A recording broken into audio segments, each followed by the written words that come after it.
active Corps have not been deployed very much.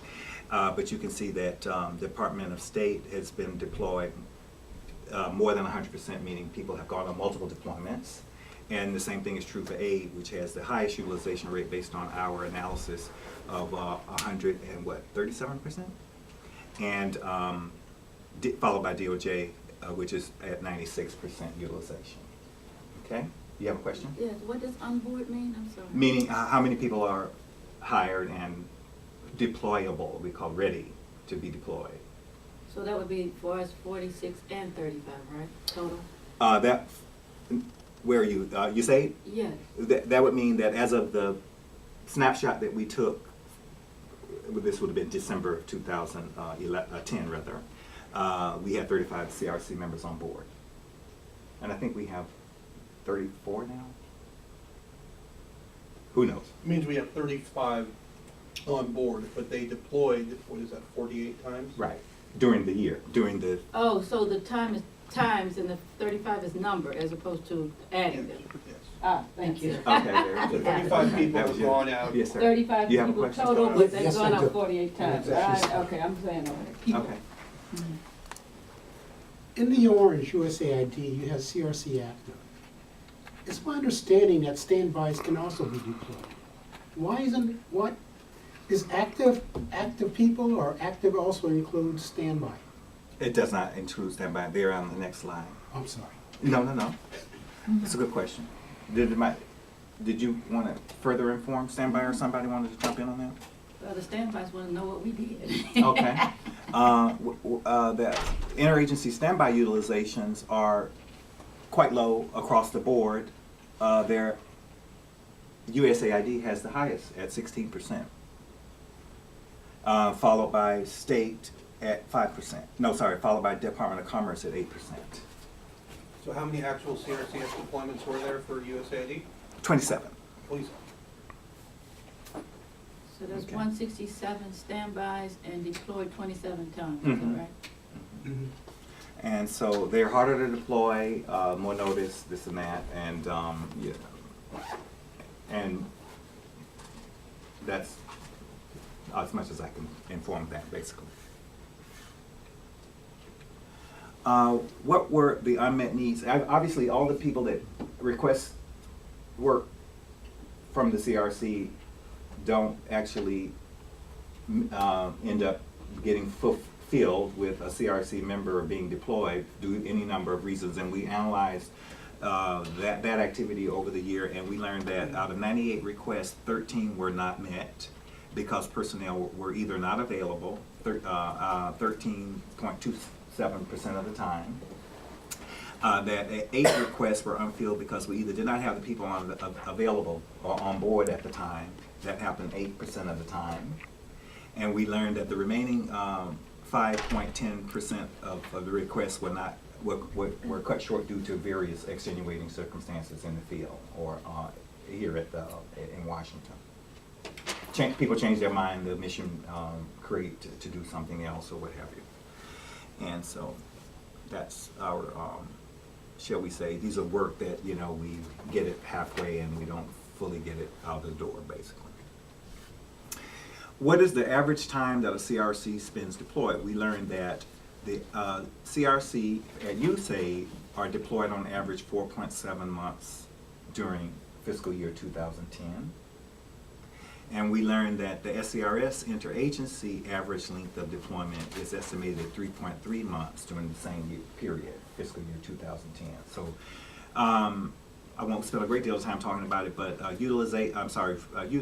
time spent in the field is a complex calculus around how healthy and how high or low morale will be based on people's time away from the home base and the training requirements and fitting it in and slotting it in and people's vacation times and R&R and all of that has to be fit into, obviously their available time. And there's a lot of discourse around how much work you can actually really get done in reconstruction and stabilization in less than a year. And so it's a very delicate that balancing act, and we are still trying to balance it, actually. We wanted to know what else characterizes USAID CRC, and we looked at various other things, and we just sort of chose a few to put in this particular slide. We wanted to know how much of our work integrated civil-military cooperation, because this is one of the other sort of aspects or characteristics that is much talked about in civilian search and reconstruction and stabilization. And we learned that 36% of our work in our portfolio is civilian only, and that 64% of our work is in a civilian environment or construct. And we learned that we have this other issue around, do we deploy people individually, or do we deploy people as an integrated team, an integrated interagency team more often than just a USAID team, although it could be both. But more often than not, we send, to the best of our ability, to determine from the scopes of work, because part of what we learned from this particular investigation was that the way we deploy people and the way they actually end up in the field, pretty much everybody's expected to become a part of a team, but we don't actually always have the luxury of forming the team and building team cohesion and tracking the team as something we routinely do, and managing teams and leading teams is not something that we know a great deal about as it relates to this work, and we need to do better. But within what we were able to determine, we send 17% of the people that we deploy out, and we know that they're going to be entering a team or working as a team.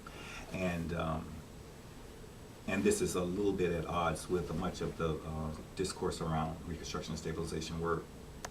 But that's as much as we know about that at this time. At what operational phase do CRC intervene? This is another sort of paradigm in which you look at reconstruction and stabilization work. It's popular in the literature, and we don't generally, in the past anyway, we haven't really analyzed at what phase we're sending people into the field.